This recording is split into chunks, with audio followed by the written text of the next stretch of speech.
नमस्कार, नमस्ते बिहार में राहुल ओझा आपके साथ। नमस्ते बिहार में हूं आपके साथ शिप्रा झा। लोकसभा चुनाव में प्रधानमंत्री नरेंद्र मोदी ने 7वीं बार बिहार का दौरा किया।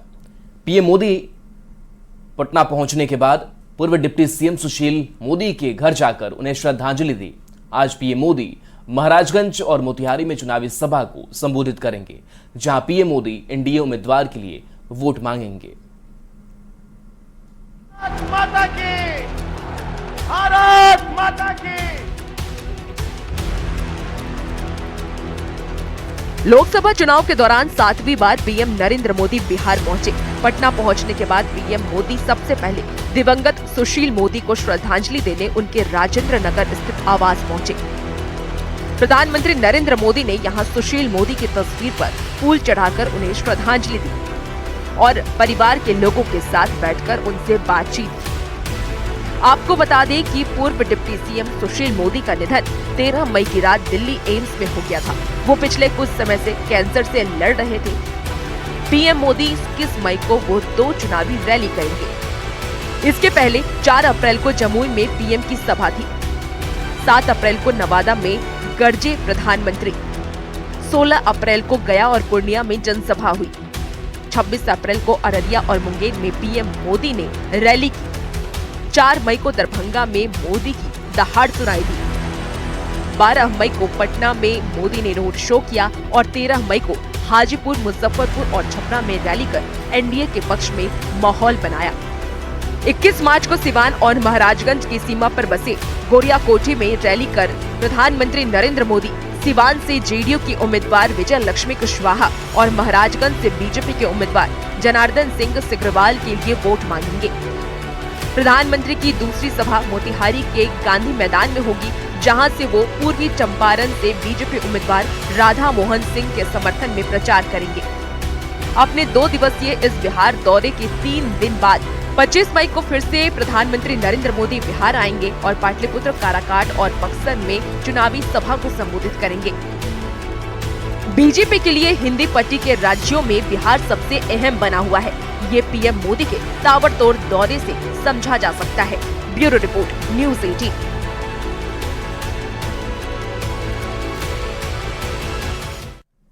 तो पीएम मोदी पटना में पूर्व डिप्टी सीएम सुशील मोदी को श्रद्धांजलि देने के बाद बीजेपी कार्यालय पहुंचे। उन्होंने पार्टी और संगठन के नेताओं और कार्यकर्ताओं से मुलाकात की।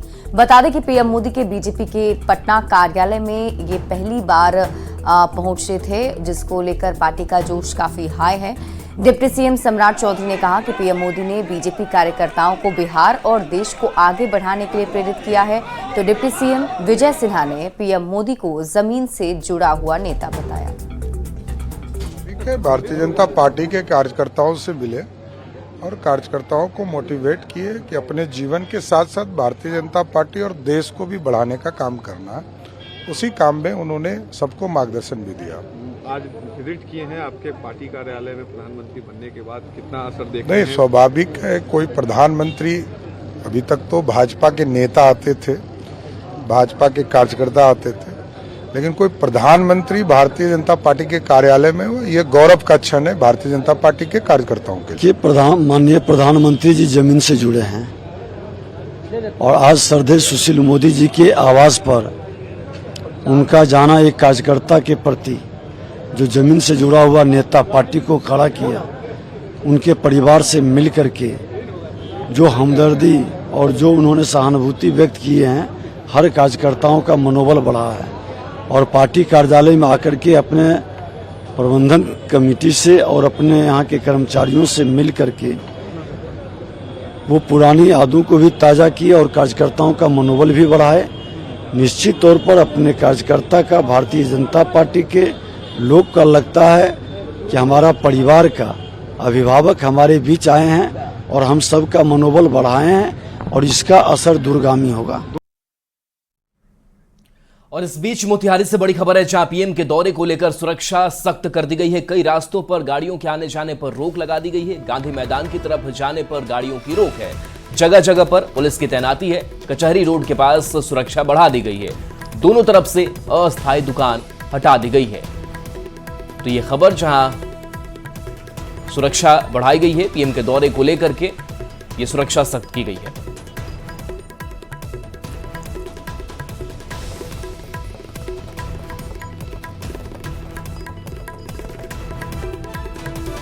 इस बीच आपको बता दें कि बिहार के बाद पीएम मोदी का झारखंड दौरा भी शुरू होगा। 28 मई को झारखंड आएंगे पीएम मोदी। राजमहल में पीएम मोदी चुनावी जनसभा को संबोधित करेंगे। लिट्टीपाड़ा डिग्री कॉलेज मैदान में उनकी सभा होने वाली है। बीजेपी उम्मीदवार ताला मरांडी के लिए प्रचार करेंगे। पीएम मोदी के दौरे को लेकर पार्टी ने अभी से ही तैयारियां तेज कर दी है।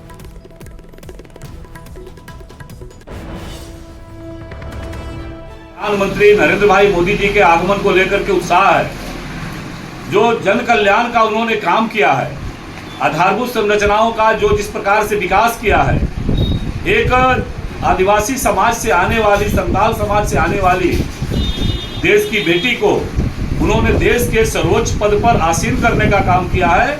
निश्चित रूप से इस संथाल परगना का, राजमहल लोकसभा क्षेत्र का लोगों में, खास करके आदिवासी समाज में जबरदस्त उत्साह है। बीजेपी प्रवक्ता शाहनवाज हुसैन ने बिहार की 40 की 40 सीट पर एनडीए की जीत का दावा किया है। उन्होंने कहा कि चारों तरफ एनडीए ही एनडीए है। हर जगह एनडीए है। बिहार में 40 की 40 सीट जीतेंगे। आज भी जो वोटिंग हो रही है उसमें बहुत पॉजिटिव रिजल्ट आने वाला है। बिहार में कोई शक नहीं है। और हम तो एक चीज़ ये भी देख रहे हैं कि प्रधानमंत्री नरेंद्र मोदी जी आने वाले हैं। पूरा बिहार इंतजार कर रहा है। पूरा बिहार मोदी मोदी मोदी मोदी कर रहा है।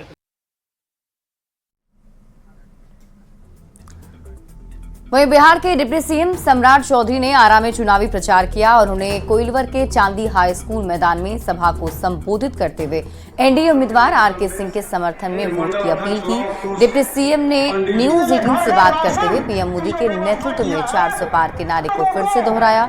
उन्होंने कहा कि पूरे बिहार में पीएम मोदी की लहर चल रही है और उनकी टक्कर में कोई नहीं।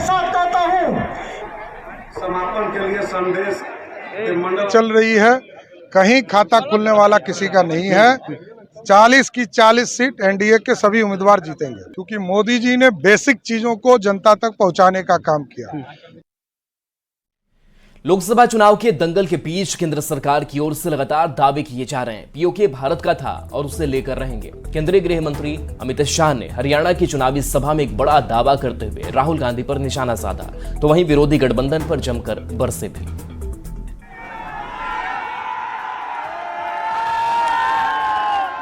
हरियाणा के रण से केंद्रीय गृह मंत्री अमित शाह ने विरोधियों पर जोरदार प्रहार किया है। हिसार की चुनावी सभा में शाह ने दहाड़ते हुए कहा कि पीओके हमारा है, इसे लेकर रहेंगे। भारत का है, रहेगा और हम उसको लेकर रहेंगे। तो राहुल गांधी पर भी शाह ने तंज कसा और उनके थाईलैंड जाने की वजह भी बताई। परिणाम समाप्त होगा 6 तारीख को राहुल बाबा वैकेशन पर चले जाएंगे, वैकेशन पर चले जाएंगे। और दूसरी ओर 23 साल से एक दिन की भी छुट्टी लिए बगैर दीपावली के दिन भी सेना के जवानों के साथ मिठाई खाने वाला नरेंद्र मोदी है। ये दोनों के बीच में आपको तय करना है। ये पाक ऑक्यूपाई कश्मीर भारत का है, रहेगा और हम उसको लेकर रहेंगे। इससे पहले हरियाणा के करनाल में चुनावी रैली को संबोधित करते हुए अमित शाह ने कहा कि इंडी अलायंस के पास न नीति है न नेता। राहुल गांधी तक पीएम नहीं बन सकते। 1 मिनट के लिए सोच लो कि घमंडिया गठबंधन इंडी अलायंस को बहुमत मिला तो उनका प्रधानमंत्री कौन होगा, बताओ तो जरा। कोई नाम है? जरा भी मत हंसना। राहुल बाबा बन सकते हैं क्या? अरे क्यों हंसे यार आप? वो बड़े नेता है कांग्रेस के भाई, मगर बताओ बन सकते हैं क्या? चुनाव जैसे जैसे अलग अलग फेज में आगे बढ़ रहा है, वैसे वैसे प्रचार के साथ ही नेताओं का प्रहार भी तेज होता जा रहा है। प्रधानमंत्री से लेकर केंद्रीय गृह मंत्री तक विपक्ष और खासकर राहुल गांधी पर जिस अंदाज में हमलावर हैं, उससे आने वाले 2 और फेज में सियासत बेहद गर्माने वाली है। Bureau report, news 18। और इस बीच आपको बड़ी खबर आरा से बता दें, जहां पटना डीडीयू रेलखंड अप लाइन में गड़बड़ी हुई है। कई ट्रेनों की आवाजाही रुकी हुई है। ओएचई में खराबी आई है, जिसकी वजह से ट्रेनों को कहीं भी रोक दिया गया है। ट्रेनें रुकने से यात्री काफी परेशान नजर आ रहे हैं।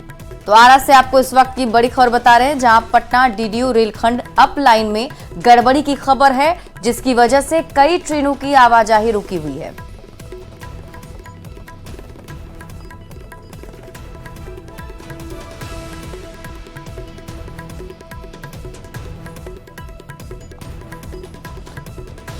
तो आरा से आपको इस वक्त की बड़ी खबर बता रहे हैं, जहां पटना डीडीयू रेलखंड अप लाइन में गड़बड़ी की खबर मिल रही है।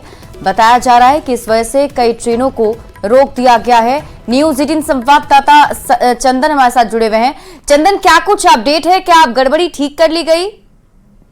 नहीं, बिल्कुल। देखिए, पूरा मामला पटना डीडीयू रेलखंड के बिहिया और बनाही स्टेशन के पास से जुड़ा हुआ है, जहां की अपलाइन के ओएचई में खराबी आ गई है, जिसके कारण कई ट्रेनें विभिन्न स्टेशनों पर खड़ी है और यात्री काफी परेशान दिख रहे हैं। हालांकि जो रेलवे की टीम है, सूचना मिलने के बाद तुरंत वहां रवाना हो गई है और फल्ट को ठीक करने का काम किया जा रहा है, लेकिन अभी तक परिचालन शुरू नहीं हो सका है, जिसके कारण कई जो ट्रेनें हैं विभिन्न स्टेशनों पर खड़ी है। जी चलिए, आप इस खबर पर नजर बनाए रखिए। बहुत बहुत शुक्रिया तमाम जानकारी के लिए चंदन।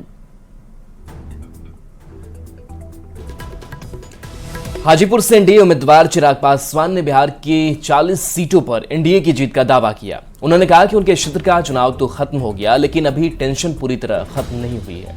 उन्होंने कहा कि जश्न 4 जून को एनडीए की जीत के साथ ही मनाया जाएगा। 4 जून को सही मायनों में सेलिब्रेशन होगा। मैंने होली पे ये बात कही थी कि एक्चुअल होली हम लोग 4 जून को मनाएंगे, और मुझे लगता है कि अब वो दिन समीप आ रहा है। और जिस तरीके से एनडीए के प्रत्याशियों का प्रदर्शन चल रहा है, फॉर्मेटा इवन आप हाजीपुर में ही देख लीजिए, आज जिस तरीके से हम लोग का मतदान रहा, मत प्रतिशत पिछली बार से काफी बड़ा है। और लोकसभा चुनाव में 5वें चरण की वोटिंग पूरी हो गई। बिहार की 5 सीटों पर हुए चुनाव में वोटर ने अपना फैसला ईवीएम में कैद कर दिया है। वोटिंग के दौरान तरह तरह के रंग देखने को मिले।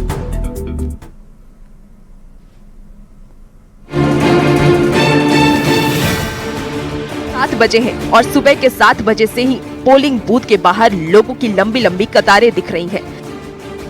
लाइन में खड़े ये वो वोटर हैं जो लोकतंत्र के महापर्व में अपना योगदान देने आए हैं। 5वें फेज के चुनाव में बिहार की 5 सीटों सीतामढ़ी, मधुबनी, मुजफ्फरपुर, सारण और हाजीपुर में वोटिंग हुई। 5 ही सीटों पर वोटर का जबरदस्त उत्साह देखने को मिला। जोश ऐसा कि सूरज की तपिश भी कमजोर पड़ने लगी और दोपहर होते होते कई जगहों पर हुई बारिश ने मौसम को खुशगवार बना दिया। वोटिंग के दौरान तरह तरह के रंग देखने को मिले। इस तस्वीर को देखिए, खटिया पर लेटे ये हैं देवेंद्र राम। देवेंद्र हाजीपुर के बूथ नंबर 176 के वोटर हैं। और यहाँ रुक रहे एक छोटे से ब्रेक के लिए, जल्द लौटते हैं वापस।